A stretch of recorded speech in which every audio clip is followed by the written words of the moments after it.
In the autumn of 1888, a dark fear settled over the streets of London, a fear that moved silently through the fog, a fear that no one could see, but everyone could feel.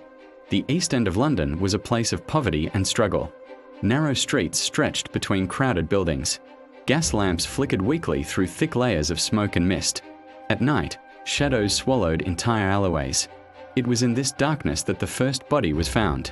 A woman discovered lying on the cold pavement of Whitechapel.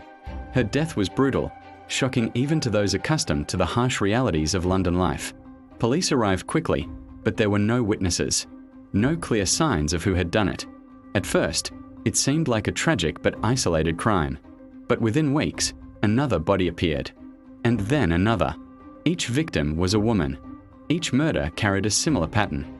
And each time, the killer vanished into the night before anyone could catch a glimpse of his face.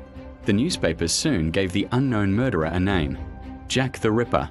Panic spread rapidly across London. Women refused to walk alone after dark. Families locked their doors early in the evening. Every shadow seemed dangerous. Every stranger looked suspicious. Police increased patrols throughout the East End. Detectives worked day and night, questioning witnesses and searching for clues. But the killer was always one step ahead. He struck quickly. He disappeared silently. And he left behind almost nothing. Then something even more unsettling began to happen. Letters started arriving at police stations and newspaper offices, written in red ink and signed with a chilling name: Jack the Ripper. The writer claimed responsibility for the murders. He mocked the police, taunting them for their inability to catch him. Some letters included details about the crimes that had never been released to the public.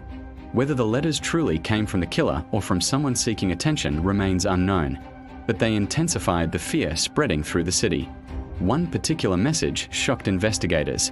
It promised that the killings would continue, and it hinted at horrors yet to come.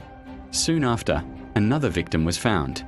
The brutality of the crime stunned even experienced detectives. The press covered every detail, and public anxiety reached its peak. Crowds gathered near crime scenes. Rumors spread through the streets. Some believed the killer was a doctor with knowledge of anatomy. Others suspected a butcher, accustomed to working with knives. A few whispered that the murderer could even be a member of high society, someone protected by power and influence. But no evidence pointed conclusively to any suspect. The investigation grew increasingly desperate. Police searched homes and questioned countless individuals. Vigilante groups formed, patrolling the streets at night in hopes of catching the killer.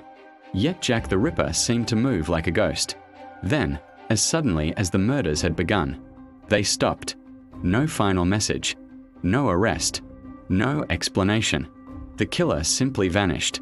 Years passed, and the case remained unsolved. Files were reviewed again and again. Suspects were proposed and dismissed. Historians and investigators debated endlessly over who Jack the Ripper might have been. Some theories suggested he fled the country. Others believed he died shortly after the final murder. A few speculated that he was protected by powerful figures who ensured the truth would never be revealed. More than a century later, modern forensic science has attempted to uncover new evidence. Old letters have been re-examined. Documents have been studied in detail. Yet no theory has been proven beyond doubt. The identity of Jack the Ripper remains one of history's greatest unsolved mysteries. Who was he? Why did he choose his victims? And how did he manage to disappear so completely? The fog that once covered Victorian London has long since lifted, but the shadow of Jack the Ripper still lingers. A reminder that sometimes, even in the heart of a great city, darkness can hide in plain sight.